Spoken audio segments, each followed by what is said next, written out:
August আন্দোলনে যারা শহীদ হয়েছেন তাদের আত্মার প্রতি বিদেহী আত্মার প্রতি মাগফিরাত কামনা করছি। শোক সন্তপ্ত পরিবারের প্রতি সমবেদনা জ্ঞাপন করছি। প্রায় 17 বছর কারাভোগের পর কারাগার থেকে মুক্তি পেলেন বিএনপির ভাইস চেয়ারম্যান ও সাবেক সংসদ সদস্য আব্দুস সালাম পিন্টু। মঙ্গলবার সকাল 11টার পর গাজীপুরের কাশিমপুর কেন্দ্রীয় কারাগার থেকে মুক্তি পান তিনি।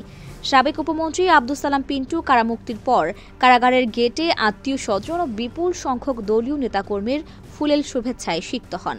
এ সময় কান্না জড়িত কণ্ঠে গত 17 বছর কারা নির্যাতনের বর্ণনা তুলে ধরেন তিনি। 17 বছর এই কারাগারে আবদ্ধ ছিলাম। আমার উপরে নানা প্রকার নির্যাতন হয়েছে, রিমান্ডে নিয়ে আমাকে অত্যাচার করেছে, আমাকে কারেন্টের শক দিয়েছে, আমাকে মৃত্যুর মুখে ঠেলে দিয়েছিল। আর পরেও দেখেছেন আমার মায়ের জানাজা পর্যন্ত স্বৈরাচারী সরকার করতে দেয় নাই। আমার স্ত্রীকে নিরাপত্তা আইনে মামলা দিয়ে তাকে হ্যারাসমেন্ট করেছে, আমার পরিবারকে ধ্বংস করে দিয়েছে এই স্বৈরাচারী সরকার। 2008 সালের জানুয়ারিতে 21শে আগস্ট গ্রেনেড হামলা মামলায় গ্রেপ্তার হন আব্দুস সালাম পিন্টু। 2018 সালের 10 অক্টোবর এ মামলায় সাবেক স্বরাষ্ট্র প্রতিমন্ত্রী লুৎফুজ্জামান বাবর, সাবেক উপমন্ত্রী আব্দুস সালাম পিন্টু সহ 19 জনকে ফাঁসি এবং বিএনপির ভারপ্রাপ্ত চেয়ারম্যান তারেক রহমান, খালেদা জিয়া সহ আরও 19 জনকে যাবজ্জীবন কারাদণ্ড দিয়েছিল আদালত।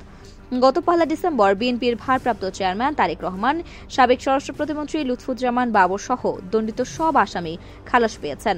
টাঙ্গাইল জেলা বিএনপির প্রতিষ্ঠাতা সাধারণ সম্পাদক আব্দুস সালাম পিন্টু 1991, 1996 ও 2001 সালে জাতীয় সংসদ নির্বাচনে টাঙ্গাইল 2 আসন থেকে সংসদ সদস্য নির্বাচিত হয়েছিলেন তিনি।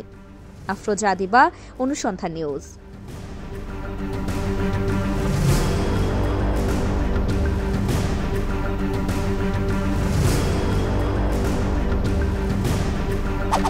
What?